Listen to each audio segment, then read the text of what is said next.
बहू के हाथ। घर की बहू शीना को इस बात का बड़ा घमंड था कि जिस काम में वो हाथ डालती थी वो काम अच्छा हो ही जाता है। शीना की हर बात में हाथ का इस्तेमाल जरूर होता था। एक दिन शीना का पति आकाश उससे कहता है, कल जो वो भिंडी बनाई थी ना तुमने, वाह वाह वाह वाह, मजे आ गए। मैंने अपने हाथों से बनाई थी। मेरे हाथों में वैसे भी जादू है, जिस चीज को छू लेती हूँ सोना बन जाती है। अब ये थोड़ा ज्यादा हो रहा है। मतलब अगर हर चीज को छू के सोना ही बना देती हो तुम, तो हमारे नाम के पीछे भी अंबानी ही लगा देते हम। चुप रहो, मुंह पे हाथ रख लो, कुछ भी बोलते रहते हो। शीना की सास बगिया से पूजा के लिए फूल चुन रही थी। सुंदर, अति सुंदर, कितने प्यारे गुलाब के फूल हैं। भगवान जी खुश हो जाएंगे। मैंने अपने हाथों से जो पौधा लगाया था, मेरे हाथों की कोई भी चीज़ बेकार नहीं जाती। हाँ बेटा, सही कह रही है। इसीलिए तो तुम्हारे पिताजी से मैंने अपने बेटे के लिए तुम्हारा हाथ मांगा था। और उन्होंने हाथों हाथ में मेरा हाथ आपकी बेटी के हाथ में दे भी दिया था। हाँ बेटा, वो तो है, पर मुझे ये बता, तू ये हर बात में हाथ क्यों बीच में लेकर आती है? माँ जी, पंडित जी ने हाथ मेरा देखकर नैनीताल में कहा था कि मेरे हाथ जगन्नाथ हैं, मेरे हाथों से कभी कोई काम नहीं बिगड़ेगा। तो मेरे हाथों की तारीफ तो मुझे करनी पड़ेगी ना। हाँ हाँ, ठीक ही कह रही हो वैसे। तो मिलाओ हाथ इसी बात पर। शीना को न सिर्फ इस बात पे गर्व था कि उसके हाथ से सब अच्छा होता है, बल्कि घर के सारे काम भी वो पहले अपने हाथ से करती, फिर कोई दूसरा उन कामों को कर पाता। एक दिन शीना कपड़े धो रही थी। अरे घर में वॉशिंग मशीन है तो सही, खुद क्यों थक रही हो? कपड़े पहले मेरे हाथ से धुलेंगे, फिर वॉशिंग मशीन से। पहले हाथ की सफाई, फिर मशीन की धुलाई। अगर आज डाकू गब्बर सिंह होता ना, तो वो ये हाथ मुझे दे दे ठाकुर तुमसे जरूर कहता, और मैं तो दिलवा भी देता तुम्हारे हाथ। हर एक काम में हाथ बटाओ, ज्यादा जुबान न चलाओ, वरना दूंगी एक उल्टे हाथ से। क्या दोगी?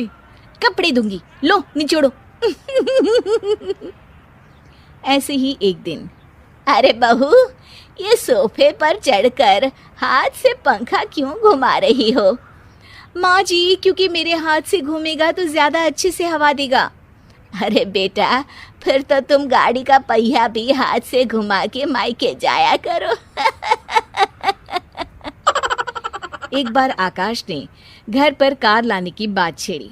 माँ, सोच रहा हूँ कि एक कार लेकर आता हूँ। ले ले बेटा, क्यों नहीं? अरे पैसे हो तो हवाई जहाज भी ले लेना। हाँ, पैसा तो हाथ का मेल है, ले लेते हैं। इस हाथ पैसे देंगी, उस हाथ कार ले लेंगी। मुझे तो लगता है कि बहू कार भी अपने हाथों से धक्का लगाकर घर लाएगी। वो तो नहीं करूंगी, लेकिन सबसे पहले स्टीयरिंग पर हाथ मैं ही लगाऊंगी, ताकि गाड़ी का आना शुभ हो। अरे घर ले आने तो दो, फिर हाथ लगा लेना। लेकिन शीना नहीं मानती। अगले दिन ही सब कार लेने जाते हैं। शीना सेल्समैन से कहती है, भैया ये कार बहुत पसंद है, पैक कर दो। अरे ओ भाग्यवान, 2 मीटर कपड़ा नहीं है जो पैक करवा ले, जरा चला कर तो देखने दो। यस सर, बिल्कुल, टेस्ट ड्राइव कीजिए ना। अरे नहीं नहीं, सबसे पहले मैं हाथ लगाऊंगी गाड़ी को, मेरे हाथ अच्छे हैं। अरे यार, हाथ तो मैं भी धोता ही हूँ, और आजकल तो सैनिटाइजर से भी धोता हूँ। मेरे काम में हाथ ना अड़ाओ। अरे टांग ना अड़ा होता है भाग्यवान, हाथ नहीं। शीना ड्राइविंग सीट पर बैठ जाती है और आकाश उसे गाड़ी के फंक्शन समझाता है। देखो शीना, ध्यान रखना, ये है स्टीयरिंग, इससे राइट लेफ्ट जाएंगे। ये है एक्सेलरेटर, इससे स्पीड कंट्रोल कर सकते हैं। और उसी के पास में है ब्रेक, जो तुम्हारी जुबान में शायद मिसिंग है। ठीक है, ज्यादा भी सिखाने की जरूरत नहीं है। मेरी माँ तो कहती है कि मैं अगर अपनी शुभ हाथ लगा दूं तो जग घूम जाए।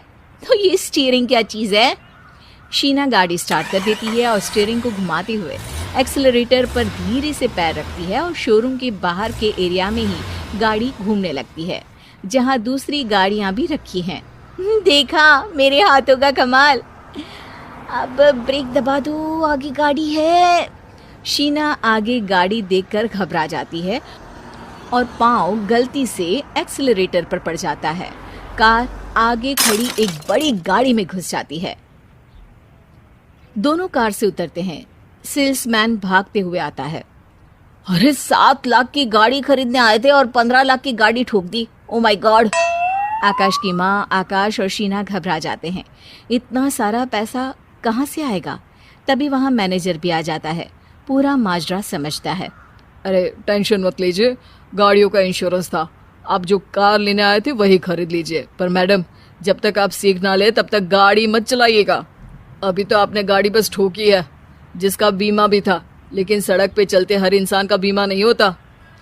अरे मेरे हाथों से ठुक भी गया ना तो उसकी जिंदगी बन जाएगी, और अगर चला भी गया तो स्वर्ग ही पाएगा। मैनेजर साहब, मेरे हाथ में कोई दिक्कत नहीं है, वो तो बस पाँव गलत जगह पर चला गया था। शीना की बात सुनकर आकाश अपना सर पीटता है और उसकी सास अपने हाथ से खुद का मुंह छिपा लेती है और मैनेजर हाथ जोड़कर माफी मांग लेता है।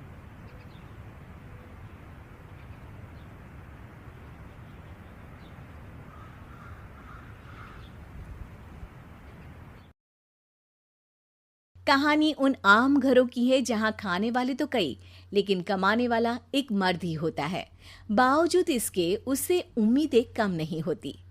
देखिए जी, सामने वाले वर्मा जी कैसी अच्छी तरह से सफाई करते हैं छुट्टी वाले दिन अपने घर की, और एक आप हैं।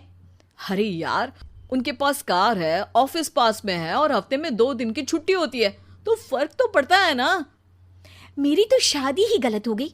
अरे कोई मस्त लड़का मिलता, कमाता भी, घुमाता भी, घर के कामों में भी मदद करता, लेकिन नहीं जी, हमारे वाले को तो कमाने से फुर्सत ही नहीं, और कमाई भी ऐसी कि कोई जरूरत पूरी ही नहीं हो रही है। सुनील बेचारा शीना को देखकर सोचता है कि शीना सही कह रही है।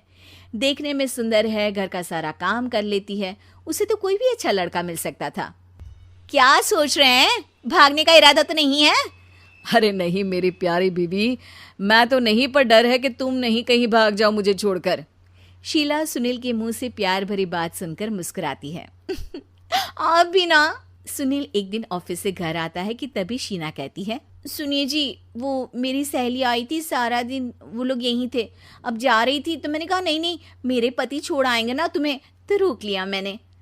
सुनील थोड़ी देर कुछ सोचता है, फिर कहता है, ठीक है, मैं कपड़े चेंज करके आता हूँ। अरे तेरे पति को तो लग रहा है कि अच्छा नहीं लगा। अरे नहीं नहीं, ऐसी कोई बात नहीं है, रुको मैं अभी उन्हें घर के कपड़े देकर आती हूँ। शीना अंदर जाती है जहाँ सुनील पलंग पर लेटा होता है। अरे क्या मजाक है, वो कह रही है कि आपने मुंह बना लिया। सही तो कह रही है, सुबह से अब ऑफिस से लौटा हूँ, एक कप चाय का तो पूछा नहीं। 20 किलोमीटर जाओ और आओ, और फिर कल उसी टाइम पर ऑफिस। अरे यार, मुझे गाड़ी चलानी आती ना तो बोलती भी नहीं आपको, और कौन सा रिक्शा खींच कर जाना है आपको। सुनील अब क्या बोलता। रात देर से आता है और सो जाता है। अगले दिन शरीर दर्द हो रहा है। अरे तो मत जाओ ना ऑफिस, चलते हैं ना मार्केट घूमने, फिर पिक्चर देखेंगे और रात में खाना खाकर घर वापस। सुनील जब सारे दिन की थकान वाला शेड्यूल सुनता है तो वो सीधे सीधे ऑफिस के लिए तैयार हो जाता है। अब आए दिन शीना की डिमांड बढ़ती ही चली जाती है और सुनील उसको पूरा भी करता। लेकिन एक दिन, ए जी, मेरा भाई आ रहा है, उसे 2 लाख रुपए की जरूरत है। हाँ तो मैं क्या करूं शीना, मेरे पास इतने रुपए नहीं है। हाँ हाँ पता है नहीं है, लेकिन किसी से लेकर तो दे सकते हो ना। अरे मैं किससे मांगू, मेरे तो जानने में भी कोई नहीं है जिसके पास इतनी बड़ी रकम हो। तभी वहां शीना का भाई शीनू आ जाता है। जीजा जी कैसे हैं आप? अब मैं ठीक हूँ शीनू, अचानक इतनी बड़ी रकम की जरूरत कैसे पड़ गई?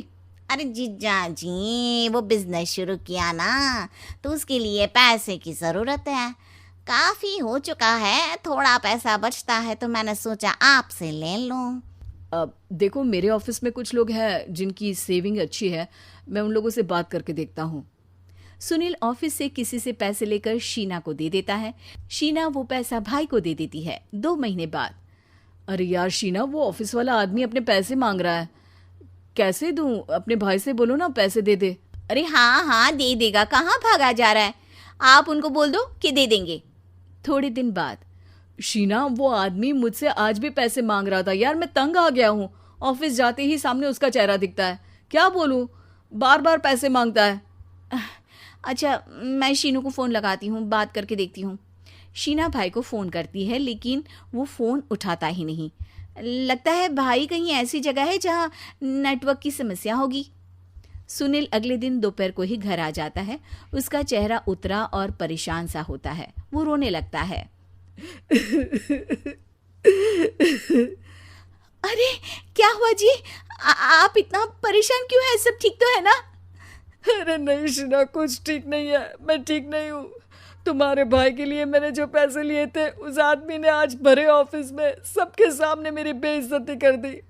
सबके सामने आज मैं कर्जदार बनकर खड़ा था। मैंने हर वो प्रयास किया घर चलाने के लिए जो मैं कर सकता था, लेकिन अब नहीं होगा। वो फिर रोने लगता है। अरे आप तो औरतों की तरह रो रहे हैं, मर्द हैं आप। क्यों?